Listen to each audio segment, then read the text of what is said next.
Thank you for joining IAB There.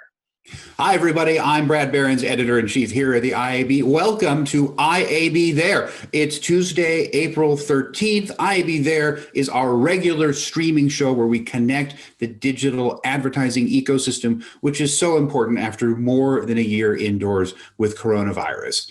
On today's show, we're going to talk with Triangle Capital partner and regular Forbes columnist, Richard Kestenbaum. Our topic today, the value of brand values. Let's bring him onto the stream. Richard Kestenbaum, welcome to IAB There. Hey, Brad. Thank you so much. It's great to be here with you. Thank you so much for coming. Let's start with all about Richard. Tell us about yourself, about how long you've been at Triangle, about where you were before. How did you get where you are? Well, I am a co-founder of Triangle. Our firm is 18 years old. I'd previously been a partner in a major firm on Wall Street called Drexel Burnham Lambert.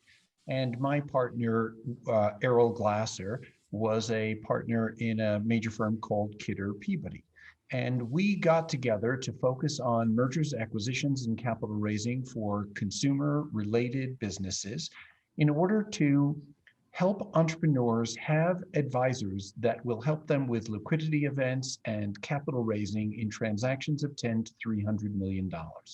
We found that if we focused on the things we knew, we could be much more successful than just taking on any kind of assignment.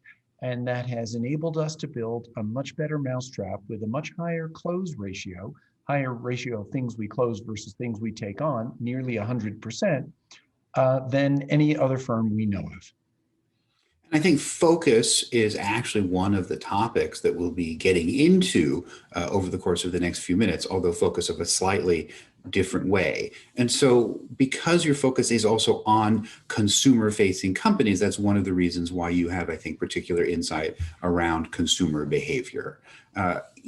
You mentioned that you are in the business of arranging for smaller companies to be sold to bigger companies. Are there any particular examples of either acquiring companies or companies you've sold that you can share with us? Well, our clients are typically founder-created businesses or founder-run businesses, and we sell them to either one of a wide range of private equity groups or larger companies. We've done deals with L'Oreal, Amazon, PetSmart, Nortec, Google, many different larger companies. And we help entrepreneurs to do what is almost always for them the most important transaction they've ever done. And that helps us change the direction of the business, change the opportunities in the business, and change the lives of our founders. And also for the acquiring companies, what you're blending, and this is something that I've done some work with elsewhere, is the kind of plucky, nimble startup company that is changing things because it has no legacy that it has to defend, learning by being sold and acquired by a larger company about the kind of resilience that comes with massive scale. So it's a twin learning, at least in my experience. Is that something that you've seen as well? Well, what we find typically is that entrepreneurial businesses have a lot of creativity, and as you were saying, a nimbleness that big companies don't have.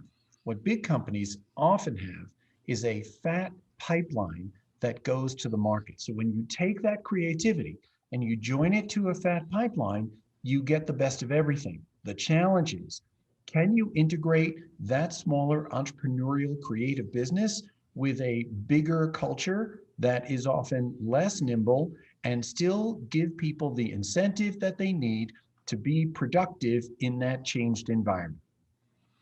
The way they say that all culture, all politics is local, I sometimes think that all business success is ultimately cultural. But let's talk about your column. You're a regular contributor at Forbes, and on April 1st, which is just less than 2 weeks ago, you published a column called "Why Brands Like Patagonia Sometimes Kick Out Their Customers." And so walk us through, what's the thesis of this column and what's it about?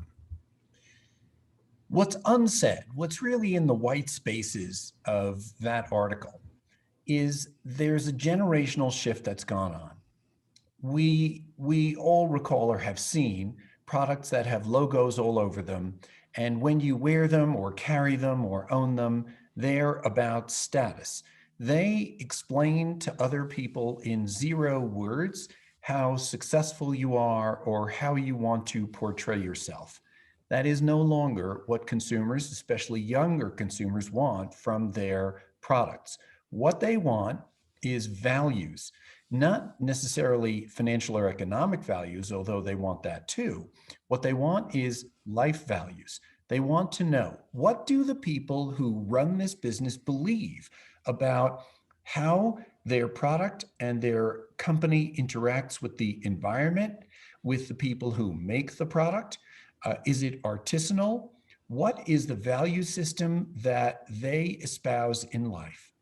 And the reason why you see companies like Patagonia rejecting certain customers is because they're trying to be consistent about the values that they say. And what Patagonia has said is that if you're a big firm on Wall Street and you're not advocating for the things we believe in their case, a better, safer, longer lived Earth, then we don't want you carrying our logo. We don't want you to co-brand your product on our outdoor vests. With your logo next to ours, we don't think those two are coherent. And what they're really about is, what are the value systems of the companies that consumers are buying from, and do they share values with consumers? And what we found is that when they do share values with consumers, life values, consumers want to associate with those brands, identify with those brands, and share information, often on social media, about those brands and how proud they are to be associated with those brands. And that sharing, that espousing, that evangelizing of those brands is free marketing for those companies. That is the highest quality marketing, because it's not self-serving. It's not the brand telling you how great they are. It's a third party who's impartial telling you how great the brand is or what's interesting about it. And also interestingly is that when consumers make values their priority, price is not as high a priority. So you don't find consumers who are choosing brands based on their relationship to the earth saying to themselves, I have to buy the cheapest product. And so what you see is that this is a way to high profitability, because your marketing budget is turbocharged by consumers who are espousing for you. So every dollar you spend gets multiplied by those consumers, and consumers are not shopping by price. So you can't rip people off. People are smart about their own money, but you can get your full price. When you see companies with high gross margins and high EBITDA margins, it means that consumers understand they're not buying a product for the commodity price, and they have low marketing expense relative to sales because consumers are doing the work for them. And that is where the new success is. So another, just to reflect this back to you, we can translate it into some other lingo. One is there's really, I think it's always been universally accepted in marketing that word of mouth is at the absolute premium of media and of endorsements and leads to a higher NPI. The other thing is you're really saying that values-driven brands are trading scale for a higher lifetime value from individual customers. And that ultimately the bet is that the increased LTV of the customers who do buy from a values-driven brand more than compensates for the loss of scale that might happen with a value-less or non-values-driven brand. And so I think that you're also suggesting that really you have to factor the value of earned media that happens from that kind of advocacy, and that kind of advocacy ultimately is the brand premium that takes a product and raises it above the kind of generic version or the non-values-based version.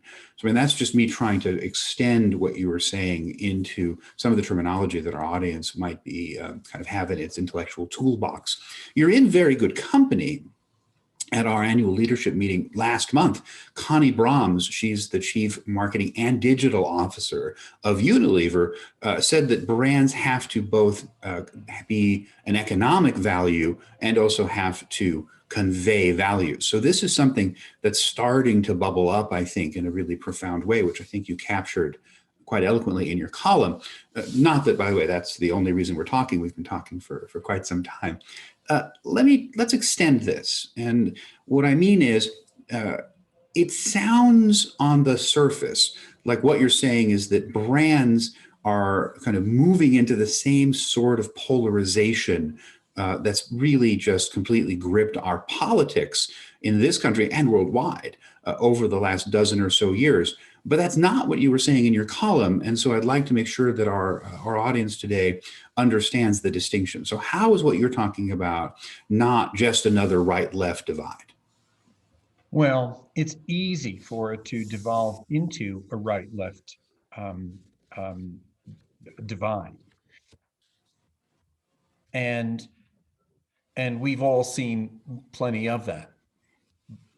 And the data that I've seen indicates that it may not be foolish to let your business fall that way, because to be completely cynical about it, the data that I've seen indicates that people who are left of center care more about what corporations say about their political and other issues.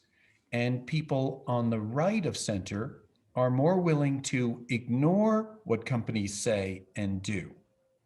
But what I wrote in the article, which I believe, is that it doesn't have to be political. It doesn't have to be a dividing factor. There's a company that I mentioned in the article called Grunt Style. Grunt Style it's focused on military veterans, and it's about patriotism. Now, patriotism is for everyone, but people on the right use it more. But in their opening video on their landing page, one of the things they say is patriotism doesn't belong to a political party. It's about caring about your neighbor, regardless of how they feel on political issues or who they vote for. And we need more of that. It doesn't have to be about division. It can be about human values. And it's just a little too easy. Anger is our political currency. Anger is an easy place to get to, and friendship is a harder place to get to. So you can easily see how brand presentations can slip into that easier place. And that's something that I think we all want to avoid. And I think anybody who's ever had a difficult Thanksgiving with that relative you don't see very often, who's on the other side of the political fence, and you spend the whole dinner sort of either trying to avoid certain topics or, if you're feeling, maybe it's after the tryptophan hits and you're feeling relaxed, you're trying to find the common ground underneath whatever the sort of the bombastic news-driven simplification of it might be. This is a topic. This topic of go ahead, please. The time to find that common ground is before, not after, and that's important. It's not as productive to put polemic arguments out there and then say, no, we don't mean it that way. It's much more useful not to put them out there in the first place. I think that's true in life. Let's bring it back to brands, though, because we have an actual thing happening, as we are recording this a couple of days before the 13th, which is what's going on in Georgia, where you have a new packet of legislation around changing easy access to voting. It has some strange provisions, like it's illegal to offer somebody water if they're standing in line for a long time to vote. But on the brand side, what's happening is that Atlanta-based brands like Delta and Coca-Cola are coming out against this legislation. They're not necessarily doing more than coming out against it, and some of the predominantly historically Black churches have been saying that's just not enough. You also have Georgia-based brands like the Major League Baseball saying, we're not going to have our All-Star game in Georgia, and because we don't want to support that administration. So brands are, in some cases, using their economic power in order to argue against this new legislation. Meanwhile, you have people like Senate Minority Leader Mitch McConnell threatening fire and brimstone and every conceivable sort of punishment for corporations getting involved in politics in this way. He certainly supports corporations getting involved with politics in other ways, including writing checks. But like, how do we connect what's happening in Georgia right now to this sort of broader issue that you wrote about in your column? Well, without commenting on the politics of who's right and who's wrong, I think what we've seen in the strategy of Delta and Coca-Cola is symptomatic of the problem that legacy brands have in adapting to what consumers want now. Delta and Coca-Cola have both come out and they've said they're opposed to this legislation. But you didn't hear much from them before the legislation was passed. It was only after people whined and complained that they said, oh, we better act this way. What you find is that consumers are a lot smarter than marketers generally or often give them credit for. And authenticity is really important. And authenticity in these values-driven kinds of presentations are a real challenge for legacy brands. And I think we all feel, or many of us feel, I think most, that even if I disagree with you, if you truly feel this way, I have to respect it. You don't get the sense that Coca-Cola and Delta really feel this way. You get the sense that they're reacting because it's in their interest to do that. And that has to do with the negative reaction to the legislation in Georgia. And if Coca-Cola and Delta really believed it, we would have heard from them long before with a much more strident voice. This And is entire. I'm so sorry. Please go on. no, we see that with legacy brands all the time. You can't bolt authenticity on to something where it doesn't belong. And as far as the politics goes in Major League Baseball, I haven't studied the matter in depth, but they moved the game to Colorado, where I happen to be.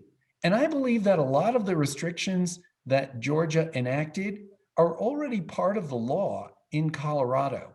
So you ask yourself, so much of this is window dressing by legacy industries that are trying to show that they care, when in reality, you as a consumer are thinking, did someone really stand up in an important high-level meeting before the legislation was passed and say we have to do something? It sure doesn't sound that way. On the other hand, when you look at direct-to-consumer brands who are values-driven, you get the sense that they really are acting in accordance with what they do. And when you look at Patagonia foregoing sales because they don't want to be associated with people who don't share their views and they don't want their brand to be presented wrongly, you say, wow, that really is authentic. I can really buy into that. I want to be associated with that. And I think what you're saying is entirely harmonious with what you were saying about Thanksgiving, which is, the time to have the conversation about values is proactively as opposed to reactively. And certainly at the Thanksgiving table, reactively tends to go awry a lot of the time.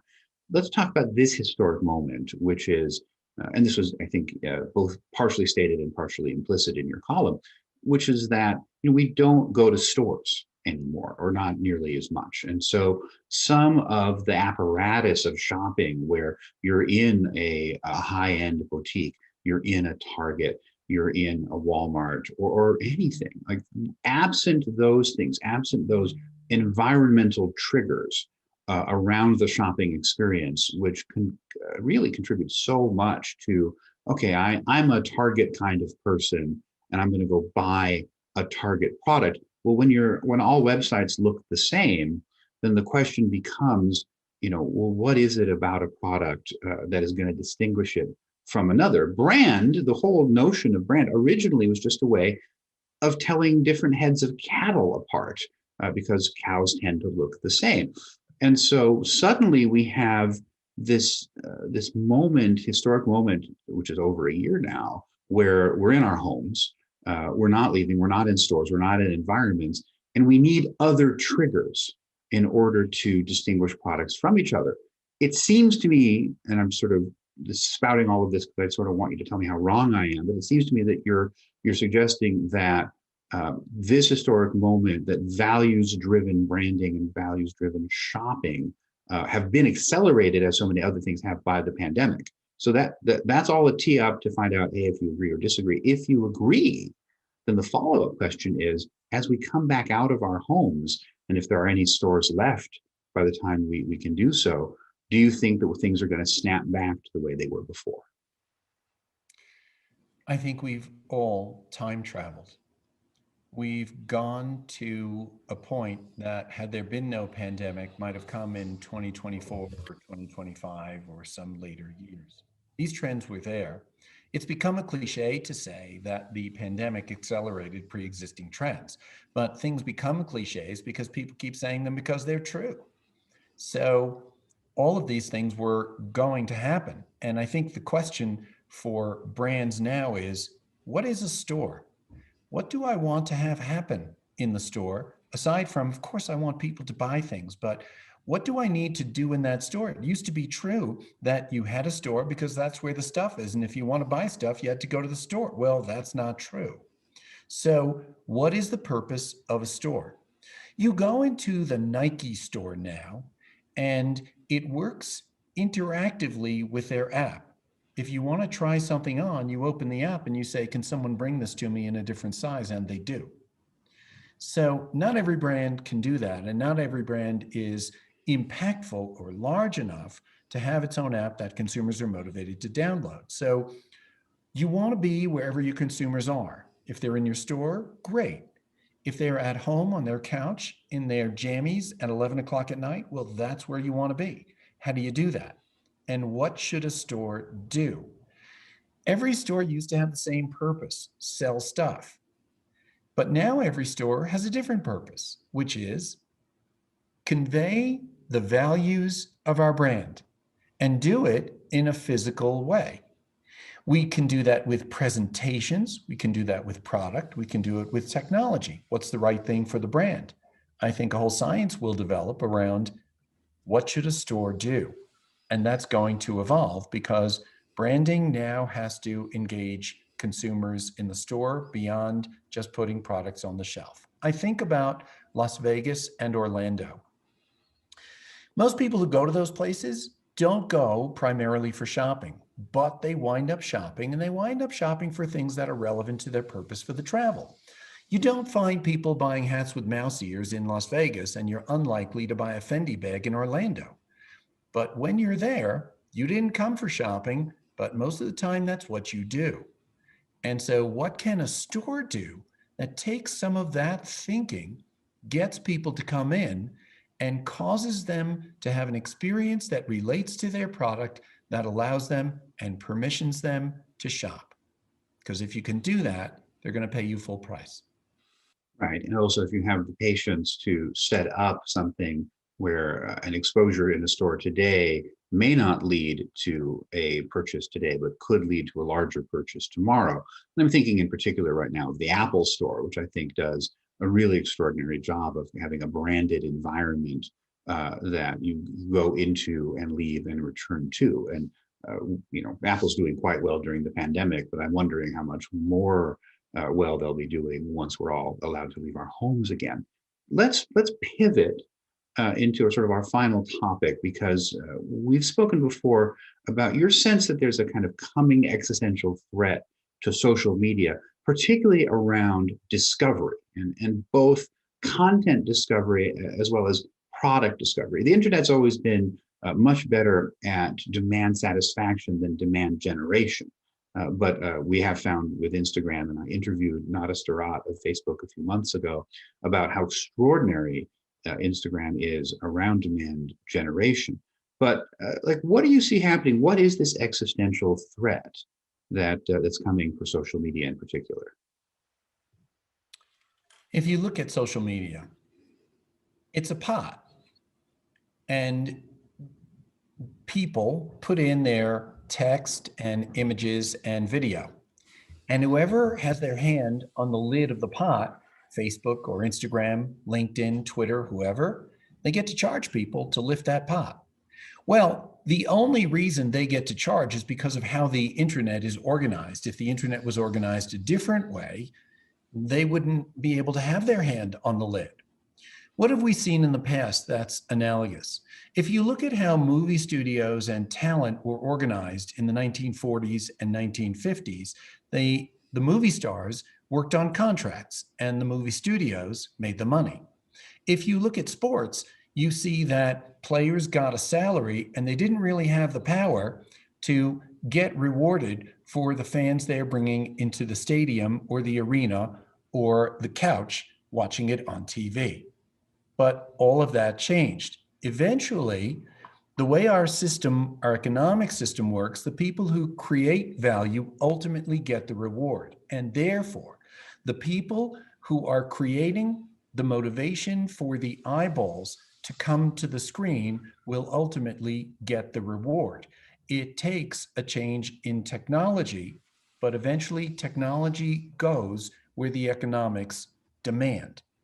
And so what we will eventually see is an existential threat to existing social media, because if you had a technology that allowed each user to permission brands or other contributors to media to view their shopping history, view their friend basis, see what they view and advertise to them, brands would be willing to not pay Facebook or Instagram, but share a few ducats with the consumer whose eyeballs they're going to. And if you're a brand and you're creating content and people are coming to it because the content is good, you're going to see brands get revenue streams from that content because it generates eyeballs. And so the tens of billions that are going to social media today will get dispersed to where the talent is, to where the creativity is on social media. So the idea of marketing being a profit center rather than a cost center is certainly very alluring. I guess my question, sort of follow-up question here, is who are the winners in that new world that you're articulating, where some people in a garage somewhere today are developing an algorithm that becomes a kind of democratized distribution, GitHub or Linux type shareware for this kind of, handshaking and matching of buyers and sellers.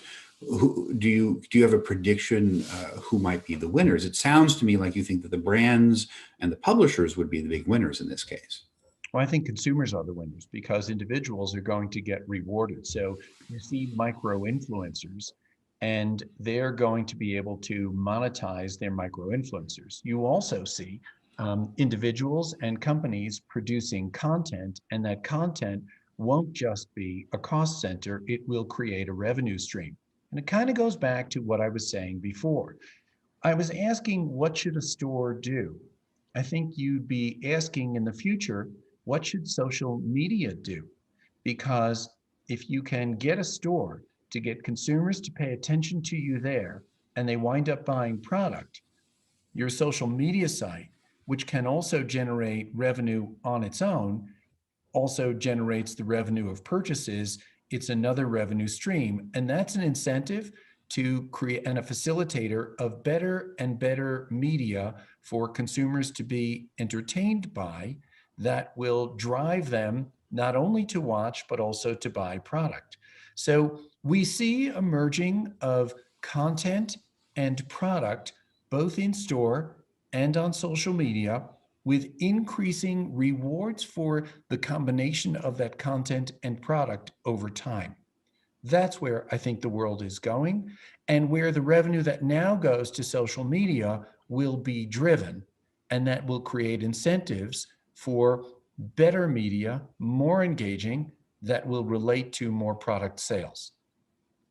Well, we will wait expectantly and see if this happens and on what timeline it happens. But certainly that is something that I'll be continuing to think about, particularly right now. And so we have a few very, very dominant platforms. The idea that the age of the platform is perhaps going to be a short one is something that I'll be thinking about a great deal. So Richard Kastenbaum, thank you so very much for joining us on IB There. It's been a pleasure chatting with you. Thanks so much for having me, Brad. Great chatting with you too. So let me end with a couple of PSAs. Brands and agencies, please don't forget to register for the IAB New Fronts. They start on May 3rd. We'll continue to remind you about this, but please go to www.iab.com for more details. Also, if you have found, as I have, this conversation to be particularly stirring, we will be addressing some questions about brands and purpose and values at our Brand Disruption Summit. And it's not too early to mark your calendars for the week of November 8th, 2021. It's a virtual event. I should say also that the New Fronts and the podcast Upfronts are also virtual. No travel is required. You don't even need to wear shoes. And please plan to join us. IAB There is a production of the Interactive Advertising Bureau. Our show today was produced by Connor Healy, Joe Pilla, and Loretta Bain. I'm Brad Behrens, editor-in-chief here at the IAB. Thank you so much for joining us, and please come back soon for another episode of IAB There. Bye-bye.